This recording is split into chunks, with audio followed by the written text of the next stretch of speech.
I had a relapse in malaria there, and I went and they put me in the field hospital next to a German wounded there, and the cameras. They doped me up with quinine. With quinine, they doped me up, and she got me back on the feet again. And I went back up to the regiment again, and General Dempsey was conducting the dinner time. It was all stew. It was all stew because you never knew how long you was going to be in one place at a time. You could be dug in, you know, everybody's digging, and next they say, get ready to move in 5 minutes time, you know, and you only been there 10 minutes, you probably dug a hole and jumped in there already.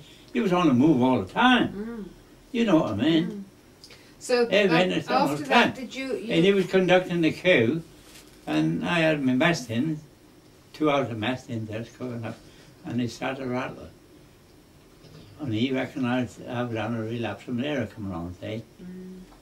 So I was doing the break from the Falaise Gap in Normandy, when they got the Germans on the run from the Falaise Gap. So he knew I had a relapse coming on. He said, get back to where you were sleeping. We only slept in the old barn, that's all.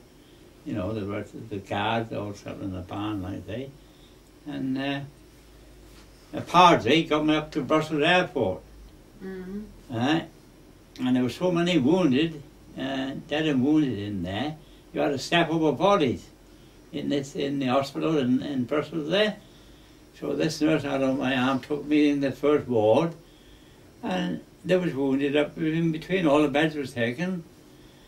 And anyway, this fellow in the first bed around the corner, he spoke to her in French. I thought, well, he's a Froggy. We used to call him Froggy, the French, you see.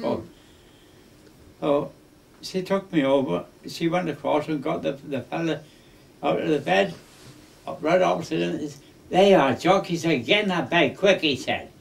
He was a German wounded, and they said, there you are, Jock, get in that bed quick. Well, apparently he was a Scots Guardsman, went out in 1939, and he got wounded, and he captured, and he was fighting with the Free French all through the war. Oh, wow. Yeah, he did. And of course, when the top brass got there, the top officers, because everything had moved so fast, they couldn't catch up with us, not the frontline troops, you see. And going to evacuate all the walking wounded back to England, if you could get to the main entrance of the hospital in Brussels there, all 600 hours in the morning. So there must have been 6 or 8 of us that they took on this ambulance wagon, and within 2 hours, I was in Leicester Infirmary. Right. Yeah, give me a nice hot bath, a clean pair of pajamas. They doped me up again with quinine, and I was back out again. What? So did you? I went back out to France again. You back out to France. Did you go into Germany? Yeah, wait a minute. I couldn't get to the unit because when I got pulled out the line for the guard job for General Dempsey, right? They were secretive, you see. Nobody knew where they were. Right. In case the Germans, you know, because you're liable for capture if the Germans knew where they was in one place for any length of time. See, they was always on the move from chateau to chateau, different places while the war was going on. So anyway, so what regiment were you in? I said, Durham Infantry. I said, when I pull out the line. That's, you know, when I got that, what's my job with Dempsey. So anyway, we were pulling the unit out. We were up at a place called Else, up at Arnhem. The other side of Arnhem, Else, place called Else. And so we were pulling the div out now, and all specialists would go, they would go put into infantry units. But I was a specialist because I'll tell you for why. When you come across a minefield out in North Africa, you used to probe with the old bayonets there, searching for miles. But you had to get out to the REs. Royal Engineers used to do that for you. But to save time, we formed our own sapper platoon. They were called sappers. They formed their own sapper platoon within the companies of the battalion. Right. You see, to save time. So me and my mate volunteered to do in the sapper platoon. So that's all we did. We carried mines and mine detection and what have you. on the duck when we Right. in Normandy. You know what I mean? To save Right. time. Anyway, pulled the div out. We travelled all the way from house up Arnhem there down to Antwerp. Mm. And they split it up and put us all in I finished in the Golden Islanders. Right. Yeah, and I've done the Rhine crossing with the Golden Islanders. Wow. Yeah. And did you get to Berlin? No, No. no. After the war, we was in SS barracks in Essen, in the Ruhr. Mm.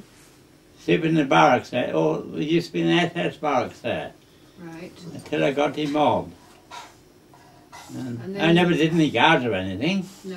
But the sergeant major was called Tug Wilson. And he wanted me to sign on, to sign on again. I said, no. I said, I've had 6 years. I said, I got 3 small children. I said, I was staying for 2 or 3 years now. I said, well, he said, you going back to England? He said, nothing there. He said, do the same as me. I said, what have you done? He said, I got my wife and kids out here in Germany. And that's what he did. Mm. He said, I'll make you up full corporal straight away and paid as well, he said. But I was a model, more or less to him, a model soldier I was. I never did any guards or nothing. On the floor, on this barracks there, because when you got out in the morning, you had to make your bed up, you know, for inspection every morning. Mm. When the duty officer come around with the sergeant, they see you had all your blankets and sheets, everything laid out. Your boots upside down with the correct number of nails and that. You spell the S's and everything you had to lay out spot on. Eh? All my gear was laid out on the end room and on the floor where we were. And all the young soldiers was coming in there. They took him up there and they said, that's how you was got. I never did any guards or nothing. Oh, he pampered me like I don't know what. The only reason because he wanted me to sign on, but I wouldn't. No. Not right until the fatal lawyers come on the square, you know. It's not too late now, like he said. Mm. It's not too late now. Right. Because I couldn't get it. I couldn't get a bloody house, you know, when I got back in this country. No. My brother Ben, he got to be part of it. He was a prisoner boy, come on. He tried his hardest to get me a house. He couldn't, you know. Mm. I couldn't get it to a place when the door in the land was tacky, you know, Mm. was small. He told him 1945 he's talking about now. No. He said, well, what work did he do before the war? He said, well, I always worked on a farm. So I had to go back on the land and the tight quarters, 2 up and 2 down. Mm. No sanitation, Mm. the old bucket, no water, no running water, a little well, what? A 1,200-acre farm. Mm. There was 13 of us worked on the farm. 1,200 acres. There was 7 days a week. There were 6 of us to milk by hand. Mm. I was never home. Mm. So Doran got fed up and said, if we come back here, live in the 50s. Mm. I couldn't blame her really, because, you know what I mean.